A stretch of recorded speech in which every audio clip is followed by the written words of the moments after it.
I know it might be hard to believe, but we're actually coming to the end of our sanding journey on the boat's interior. And while we are by no means experts because we completely started out as amateurs and we're still not professionals, we have done a lot of trial and error to figure out what sanders work best for us on the job that we're doing. So now that we're almost done with our sanding journey, let us show you our collection of tools, our favorites among the bunch, and what they're all used for. First stage is prepping the fiberglass for bonding or for anything. So we need to key that surface. A lot of times we need to grind back something. And who's this getting suited up to run the sander?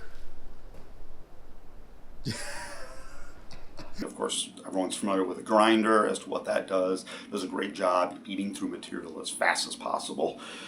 I think a better option is one of these. This is just an orbital sander, so the motion is not erratic. It's a just straight spinning motion. It does a wonderful job of taking down material.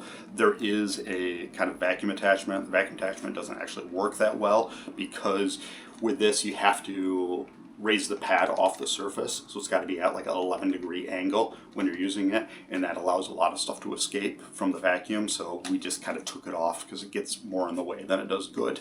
But this is a great job of prepping any of the surfaces. It's easier to control, so when you're talking about something like what we're building where there's only 2 layers of roughly 17-ounce glass on top of the surface, there isn't much. There's a little over 1/16 of an inch of material there before it gets into the foam core. This is a much better job of controlling how you're abrading the surface, and you're not going to eat through that right away. This is the tool to have. Negative with it is I believe they have a design flaw with the way that the front bearing is mounted. We've gone through 6, 7, 8 of these. You can hear that there's some motion in this one already. So we have switched to the Makita version of it. This is variable speed, so you can control how aggressive it's acting. This is not. This is a single speed and it's fast, so you can eat through material faster, but you have much less control. Quite frankly, I think this is the better tool to have. That variable control is just priceless when we're going through and making sure that we're prepping the surface, keying it up properly, but not actually burning through the material. Not totally a sander. This is a die grinder. It's a large Dremel is basically what this is. Used in body shops all over. With these little bits on it, it gets into places and creates surfaces that you can't do basically any other way unless maybe you're really, really good with a chisel. Totally recommend it. Milwaukee makes a nice one, so if you're going with the Milwaukee tools, it is considerably smaller, and they have a right angle version of it as well that probably would be a little bit better when you're working around inside a boat. The length of this does get difficult in some of the areas, but regardless, a proper die grinder, one of the 1/4-inch bit versions, is invaluable when you're going through and laying down coves, any of the glass that you need to remove, decoring stuff. So when we go through and remove a lot of that foam, this is a really good job getting in there. So another tool that I think if you're building a boat or doing big projects like this, invaluable. Makita 7-inch polisher sander. Now, this is usually used as a polisher, but it does actually a really good job of prepping big surfaces, big areas. Because of the speed control, you're able to bring it down to 600 RPM, which is very low speed, which doesn't kick up a ton of dust, and it allows you to control what you're doing. If you're doing a big flat surface that you need to prep, I absolutely love this thing. But there's no dust collection in it, so it's just spitting out glass everywhere. Beware. Any place that we need to remove gel coat or prep a surface in a straight line, this does an incredible job, of course, getting into tight surfaces. This is more of a precision tool. It is kind of difficult to control if you're trying to get into a tight space and only take off just the surface. You got to be very conscious with the speed and what grit that you actually have on the paper, because you can take off a lot more material than you think you should be able to. This is a Wen version. This is like $39, something like that. It's incredible value for what it is. They do make, this is an air file, they do make a pneumatic version of it. Quite frankly, I mean, this has been unstoppable for what we've done. We haven't burnt one of these out with much use of it. As much gel coat is removed with this, I am shocked at how well this has held up. Conventional belt sander, this is an inexpensive one, a skill. Spend the money, buy a better one. This doesn't have quite as much power as what I hoped it would, and when I'm trying to remove gel coat, it bogs down with any pressure applied, which makes sense, of course. But with a more powerful one, which we've used before, a Milwaukee version that we've used before, it takes down material, and whatever you ask of it, it does. This was like 50 bucks. I would spend, 150 and get one that works a little bit better. We use this when we're trying to remove gel coat on any of the flanges, longer areas that are straight and flat. Does a great job of removing material. Once we get to the woodworking stage, that's when this will shine, and without the setbacks that we have when we're trying to remove gel coat, because power isn't as important when we're dealing with the woodwork that we're going to be doing. Although we're not on the water just yet, I'm already dreaming of adventures on our catamaran, and today I want to introduce you to a game changer for our future off-grid adventures, and that is the Anchor Solix Everfrost 2 electric cooler. This isn't just any cooler, it's 40 liters of power for off-grid living. Picture this: when we set sail, we can enjoy hot summer days on board or explore remote anchorages while enjoying cold drinks, fresh food, all without needing ice. Thanks to its frost flow technology, it cools from 77 to 32 degrees in just 15 minutes, keeping a tight 4-degree temperature difference, way better than the 17 degrees some others leave. And with 3 modes, max for rapid chill, smart for balance performance, and eco for power saving, we're in full control. What really excites me is its versatility. We can use it as a secondary fridge at the marina, and in the future for beach days, camping, or off-grid sailing adventures. Powered by a 288 watt-hour LFP battery with an option for a second, you get up to 4.3 days of cool, unplugged operation. At 56 pounds, it's robust yet mobile, a must-have for remote excursions. Even as we build our catamaran, I can see how the Everfrost 2 will elevate our cruising lifestyle once we're on the water. Now's your chance to grab the early bird deal for the Everfrost 2. Pay $10 now to save $300 later and snag a free gift. Click the link in our description box below and make sure your future off-grid adventures are cooler than ever. Pneumatic inline sander. Motion of it's just forward and back, so there's no random orbital to it. When you're treating it as a longboard and you're doing the correct motion of it, that doesn't really matter. It does a great job making flats. Is relatively lightweight. Big thing with it I found out is be very gentle with it, because this surface is aluminum where the pad actually attaches, and it kind of bends out of place. The other thing is making sure you put oil in it. I've seen enough of these that were clogged up because they weren't oiled all the time, but just a great tool for any of the big flats that we're using. When we do our initial fairing, it's a pretty rough surface. We need to get it flat. That's when the longboard comes into play. Even within some of the slight curves, it does a great job of making it as flat as possible. Now, I kind of call this a splurge, but I really wish we had this at the beginning from day one. It has been incredible when we're doing the interior work. Instead of having to sit there and manually longboard everything, it is a random orbital motion, so rotates around instead of just forward and back. So it does a good job of preventing me from getting grooves in the surface. With the inline sander, I had a tendency to lean on one side versus the other, and I created grooves. Again, that's just from lack of skill, not necessarily the tool itself, but this does a good job of preventing that from happening. So its claim to fame, of course, is it does flex.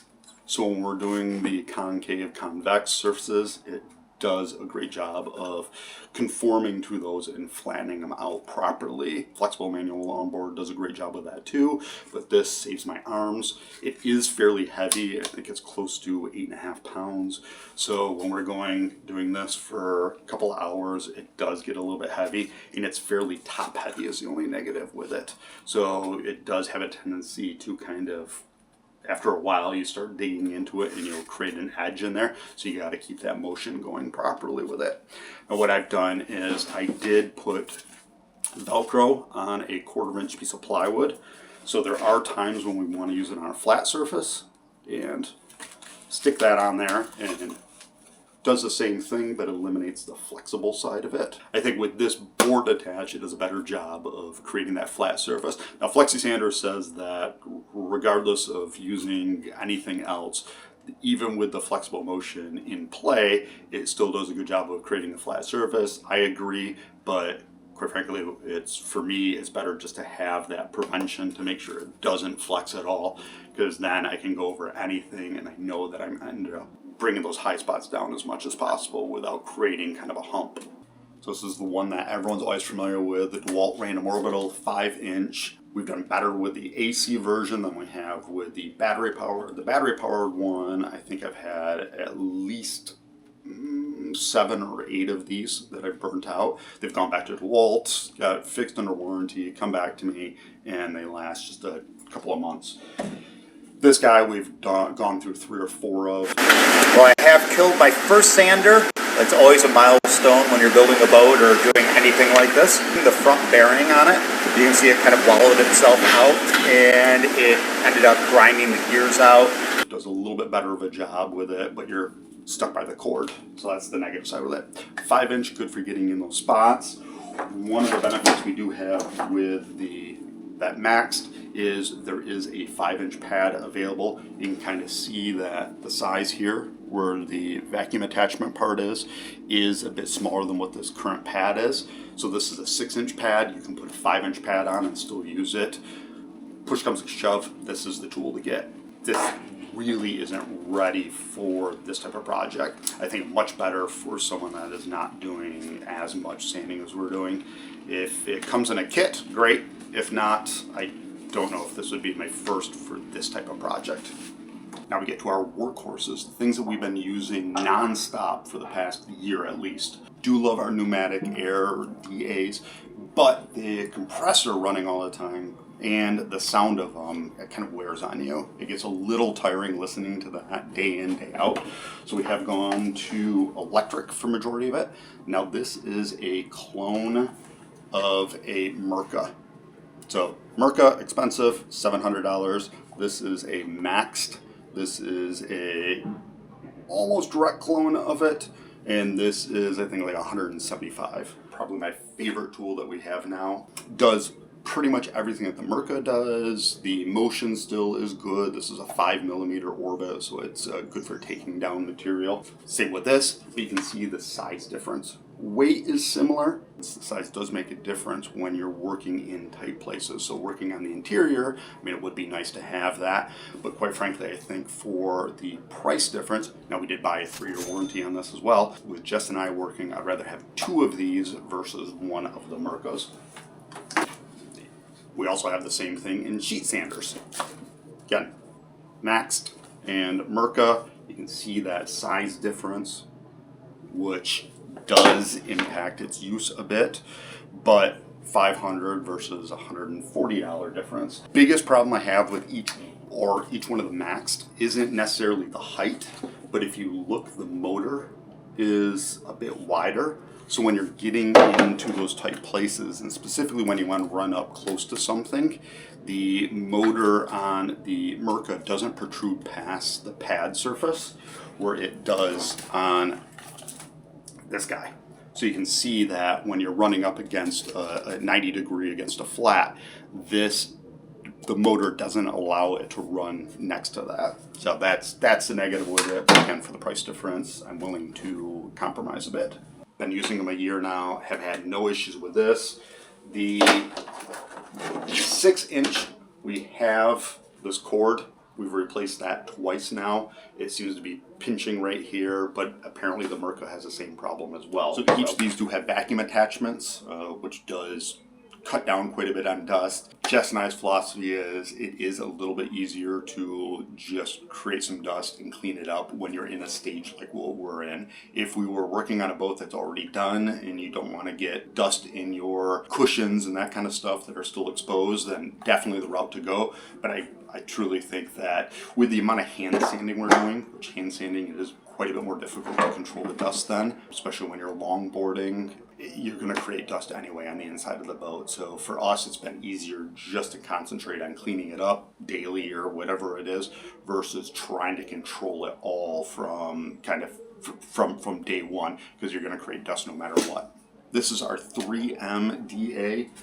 Benefit with this is it creates its own vacuum, so you can attach these little guys, and it does a wonderful job of filtering. Now, we only use this if we're doing just little small touch-up areas and areas that we've already cleaned. If not, we attach it still to the vacuum, so you get double the power with it of cleaning. Does probably the best job of any of them, but it uses an absolute ton of air, so you need to have a very large compressor. And we have a 21 CFM compressor, and it cycles quite a bit with running this. I think you need 14 CFM to run this. So it takes an absolute ton of air, but it does a very good job. When we get to the stage that we have more of the interior actually completed, if we need to go back through and redo something, this is the tool to have. Starting from scratch, these are the two that I recommend, or the Mirka Festool version of it if you really feel like spending some money. But with Jess and I, 2 people working, I think it's better to have 2 of these, of each one of them, versus 1 of the others. They've just been absolutely incredible. If you don't have easy access to a big compressor that can work with a pneumatic sander, I do really recommend going with this route versus the consumer grade stuff that we've been using. DeWalt's fine for small jobs, but it really, I haven't had the longevity with that I have had with these other tools. Once we get to the next stage, which is more of the finishing part of it, the DA wins. So all of our sanders, this does the best job with the actual finish surface. The benefit you get really with a DA, incredibly lightweight, really small so it gets into the spots, but its best purpose is that finish, being able to feel wherever those high spots are. Now, as you're rolling this across, doing your crosshatch motion, it will jitter and jump as soon as it feels a high spot. So you feel it in your wrist, it kind of moves. That tells you high spot, so you go back across, smooth it out until there's no more jumping. As soon as you feel that, you know you're into a nice fair finish. Then you move on to the next area. So it does a great job without needing to put the dicum down, without needing to put anything that shows. You can do it to blind, and you're able to feel any of those high spots. The electric version of that DA does a pretty good job. Either the Mirka, the Festool, this does 75% of that same type of feel, but I think it's because of the added weight of the motor being up higher and the way that your wrist holds onto it, you just don't feel that jump as much because it's not as close to the surface. The pneumatic DA does a better job of imparting that feel of wherever those high spots actually are. Again, the negative with this is that noise, that constant noise. Even with noise canceling earbuds and earmuffs over the top of it, it still is, you know, a dentist drill next to your head in a confined space, like inside one of the halls. It just wears on you and you get exhausted. So that's kind of the reason why we didn't use this as much as we would. It's just I couldn't stand the sound of it. Considerably quieter, even with the vacuum running, because of course the vacuum can be put in a separate area so you don't have to sit right next to it. This next to your head as you're going with the earmuffs on, it does a lot less damage to you. So that's the benefit we get with this tool. We needed it because when we were working, we didn't have the electricity to be able to run the heaters in winter, the heaters, this, and the vacuum all at the same time. We didn't have that much power available. So being able to run this off of a gas compressor eliminated at least that part of it. Then we were able to run the vacuum and the heaters without a problem. If I were doing the exterior work again, I would use one of these, pneumatic, get a big compressor. I think is totally worthwhile. To be able to sit there and do everything you're possibly going to need, from painting to be able to sand to any of the other air tools. Seems to be a very good compromise. So starting from the beginning, this isn't a bad choice at all. Now that Matt has gone over all of our power sanders, which are by far our favorite because it takes a lot less work to push those around than it does sanding blocks, we will now move on to what we use to sand manually, which is pretty much a combination of longboards and sanding blocks. When starting out with a project, especially after fairing and usually after the DA sander has gone over it, we move to our longboards. We have a few different ones here. A longboard is really anything that is over 16 inches, and you can use it just to manually do those cross-hatch types of sanding. The kinds that I like usually have some kind of handholds or knobs, which make them a lot easier when you're trying to use that little bit of muscle than for me with these Durablocks, which I do still love, and they just kind of have finger grooves on the side here. But these are nice because you get a good amount of control. So this isn't when you have to go heavy. This is really more for kind of like finish work, blending, and just as long as you apply firm pressure across the whole thing, you really shouldn't be digging in any edges, which can happen sometimes with the sander. We've had it a number of times where we get close to edges like these with the power sanders, and then they dig into those coves that we have spent so much time working on. So that's what I like these for. So what I have been doing is just going through and filling them once again with that epoxy fairing compound. And again, the bigger you can go for a large surface, like something like this, the more that it's going to blend. But sometimes you do have smaller areas or more fine detail. We've got a number of spaces where these are just really too big to get in there. So we have varying sizes working their way down, and even the width. We've got some skinny blocks that are just this big, but sometimes you'll get down to something like this, which is really good just for edges and corners, fitting into small spaces. So these are what we turn to kind of as we're putting on the last coats of finish primer, just to get into those tight spots and do that finishing of blending. But since these are rigid and sometimes we do have a contour to the hull, a favorite of ours has been the manual version of the Flexi Sander. This especially has gotten used by us on the outboard hull size. We've got larger ones for large spaces like this, but right behind me here is the space between the daggerboard case and the door into the masthead here. It's about that wide, so this is really good for getting in there and still kind of getting that little bit of bend that keeps the shape of the hull, and then keeping that surface smooth and ready for another coat of finish primer or pretty soon actual paint. And you wouldn't think it to look at these, but little covered sanding blocks here have become an absolutely invaluable tool to us lately. A lot of the baseboards we have where the cabinet doors are going to hang over them, they're kicked in just a little bit, which means there's some very short square edges that we need to address. These blocks get in there very nicely, and although this is an 80 grit on the outside, it's very easy for us to wrap a higher grit around it if necessary. It's kind of funny, we actually have had these pretty much since the beginning of the build because I thought they would be very helpful for us. I didn't realize that we wouldn't need them for so long because we're working on such big spaces, but since we pulled them back out, and one of the areas is actually to go around the door frames, they're really good for edges on that, we realized how helpful they are to do the coves that we had been struggling with for years now. After lots of trial and error, what I thought was going to be the best for those areas is just this sponge sander here. It comes in a whole collection of soft sanders made specifically for automotive and marine because you have those uneven surfaces, those curves and contours, and it kind of helps just to move around them. So with this corner here, I kept thinking that it would fit perfectly into these spaces and give us that radius that we wanted while we were sanding. What I didn't think about is the more that we use them, because they are pliable, is eventually they squeeze down and lose their shape. So the more that we used it, the smaller that curve became, the harsher it became, and we just started losing those fine radiuses that we got. So as we had worn down a few of these, working on square edges, they were kind of losing their shape a little bit as well. The sandpaper was wearing down. Matt had the really great idea of just taking our router and routing the exact radius that we needed that could then fit in these curves as well.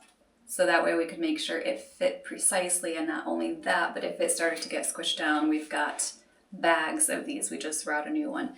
And if you notice, it does take off the exterior grit, which is fine. We usually don't want the 80 grit. Whichever stage we're at, if we need 120, 180, now as we're finishing up 320, you just grab a little sheet wrap it around, and then this goes in there. So this has been a lifesaver for us. We just figured it out 4 or 5 months ago. I can't even think about how much time we would have saved if we had done this from the beginning. So there you have all of our sanding tools. As you can tell, we have such a big collection of them with so many various uses, and I'm really hoping that they will be done with the interior soon. There's still a lot to do on the exterior, especially considering that we're going to sand off the gel coat and be painting this year or early next year. So they'll be coming back out there again. Make sure to leave a comment with your thoughts on the tools that we have, and tell us what some of your own favorite tools are, what you've liked using for similar jobs to ours. We'll make sure to check that out.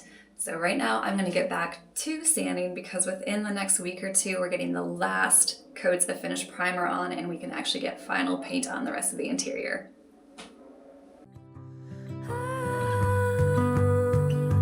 Give me your freedom.